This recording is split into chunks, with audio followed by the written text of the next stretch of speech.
خانیہ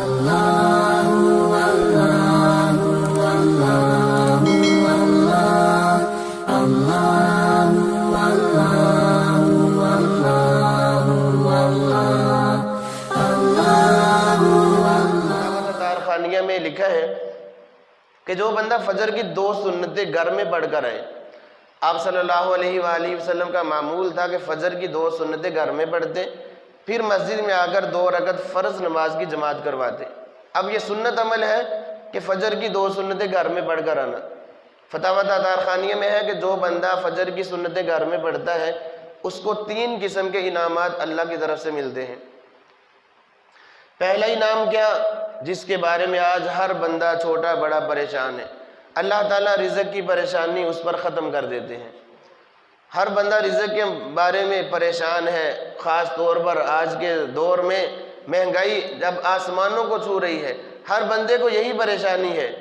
تو اللہ رب العزت 2 سنتیں گھر میں تھا، اب کوئی مشکل کام نہیں ہے، سنتیں تو پڑھنی مسجد میں آ کر بھی گھر میں بھی سنتیں تو پڑھنی ہی ہیں، لیکن گھر میں پڑھ لیں اللہ کے نبی کی سنت کو ذہن میں رکھتے ہوئے کہ میرے محبوب پیغمبر کا طریقہ یہ تھا کہ سنتیں گھر میں پڑھ کے جاتے۔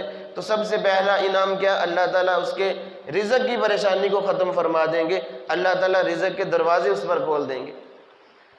پھر اللہ رب العزت کیا کریں گے، دوسرا انعام اس بندے کو کیا عطا فرمائیں گے کہ گھریلو جھگڑوں سے اس کو نجات مل جائے گی۔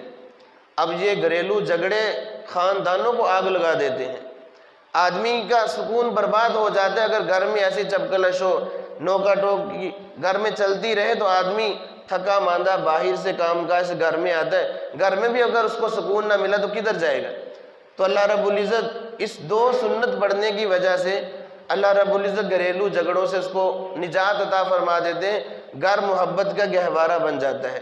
میاں بیوی کے اندر جو ناچاکیاں ہوتی ہیں اللہ تعالیٰ ان کو محبت میں تبدیل فرما دیتے ہیں کہ یہ میرے نبی کی سنت پر عمل کرنے والا ہے۔ اور تیسرا بڑا انعام اللہ تعالیٰ کیا فرماتے ہیں، فرمایا کہ ایسے بندے کا خاتمہ ایمان پر ہوگا۔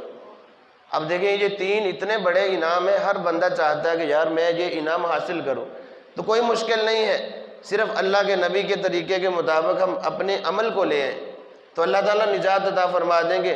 رزق کا معاملہ بھی حل، گھریلو مسائل کا معاملہ بھی حل، کسی پیر کے پاس کسی جادوگر کے پاس جانے کی ضرورت نہیں، چھوٹا سا سنت والا عمل کریں اللہ تعالیٰ سب نجات عطا فرما دیں گے۔ اور سب سے بڑی بشارت تو یہ کہ خاتمہ ایمان پر ہو جائے گا۔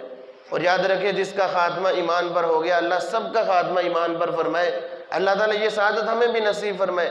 جس کا خاتمہ ایمان پر ہو گیا اس کی تو بلے بلے ہے، جو اونچ نیچ ہو بھی گئی زندگی میں اللہ تعالیٰ معاف فرما دیں گے، خاتمہ ایمان پر ہو گیا۔ آپ صلی اللہ علیہ وسلم کا فرمان ہے من کان آخر کلامہ لا الہ الا اللہ دخل الجنہ، جس بندے کے آخری کلمات لا الہ الا اللہ ہو گئے وہ جنت میں داخل ہو گیا۔